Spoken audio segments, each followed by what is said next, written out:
Hey everybody, happy Thursday. Jeremiah and I are excited to see you today. And this is day 10 of our 28-day challenge, Intentional Parenting for Busy Moms. And today we are going to be talking about planning self-care. Now, this might seem like a pivot this week because this week we've been talking about breaking bad habits, specifically yelling and reacting to your kids when they trigger you. But it's really not. This is part of the same week. And we've been talking about breaking bad habits and building new ones that serve us and help us to be intentional moms.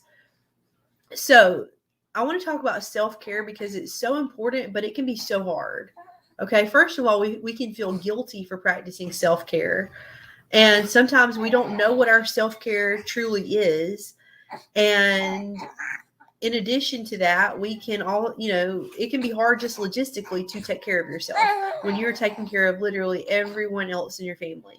And sometimes we just overlook self-care. We say, I don't have time for that. I don't need that. And both of those things are not true. You do have time for self-care because you have time for whatever you create time for.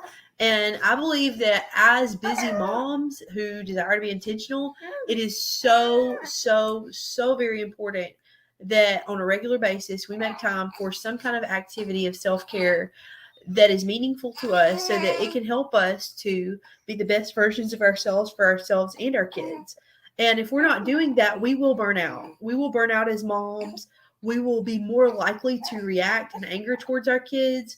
We will be more likely to just not feel good, to be in a bad mood. And we all need those little acts of refreshment and replenishment in our lives.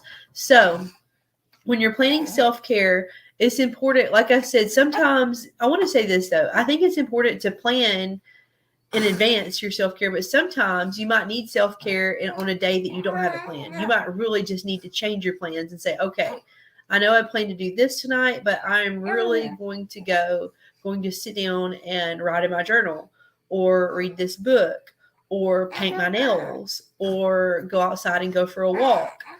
That is totally healthy. That is totally something that we all need to be doing. And we know ourselves. And I think that just knowing that you need that and taking that step in that direction shouldn't be something that we feel guilty about. It should be something, it's a sign that we are growing and maturing as moms and that our priorities are in the right place because we are the only ones who can take care of ourselves. No one is going to take care of us for us. So that is not something that we can delegate. So that's, it should be on our priority list. And we should realize how important it is, not only for us, but for everyone else, right?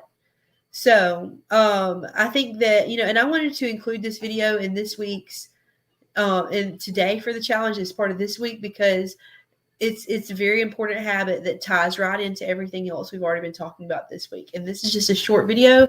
And I want to know in the comments, let me know if you're watching this on replay and let me know what self-care is meaningful to you. What types of self-care are, is it going on a walk? Is it meditation? Is it yoga? Is it exercise? Is it taking a shower? Because, we don't always get showers when we want to as busy moms of small kids. Is it going out for a night with your girlfriends?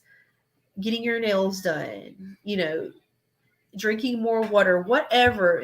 Even if it's something, none of the above, even if it's something else, let me know what is your self-care of choice. And I will see you tomorrow. Oh, one more thing.